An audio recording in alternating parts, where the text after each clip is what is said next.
கோபிச்செட்டிப்பாளையத்தில் செங்கோட்டையன் இனி நடமாட முடியுமா என எல்லோரும் பேசினார்கள்.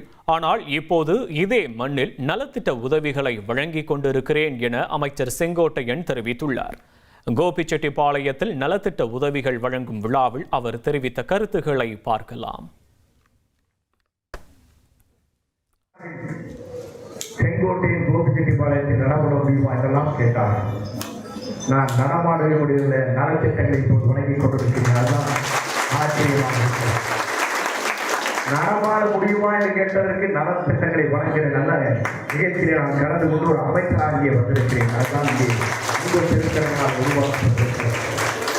நான் சொல்வதற்கு காரணம் பேசுவது வேறு, அதைத்தான் நாம் தெளிவாக இங்கே சொன்னேன்.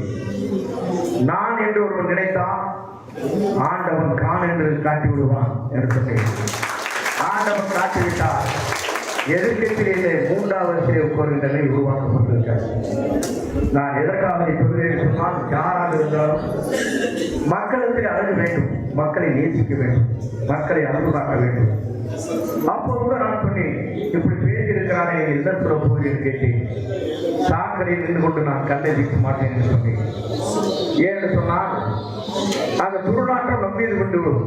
ஆகவே அதை குறிப்பிட்டேன். ஏன்னு சொன்னால் ஒருவருக்கு மக்களை நேசிக்கின்ற பண்பாடு தேவை. ஆனால் புரட்சித் தலைவர் அதைத்தான் நேசித்தார். தன்னை விமர்சனம் செய்த அத்தனை பேரையும் அரவணைத்தார். அவருக்கு உரிய மரியாதையை கொடுத்தார். புரட்சித் தலைவர் அம்மாவும் அதைத்தான் செய்தார். தன்னை விமர்சனம் செய்த அத்தனை பேரும் அரவணைத்து அமைச்சர்களும் சட்டமன்ற பேரவை தலைவராகவும்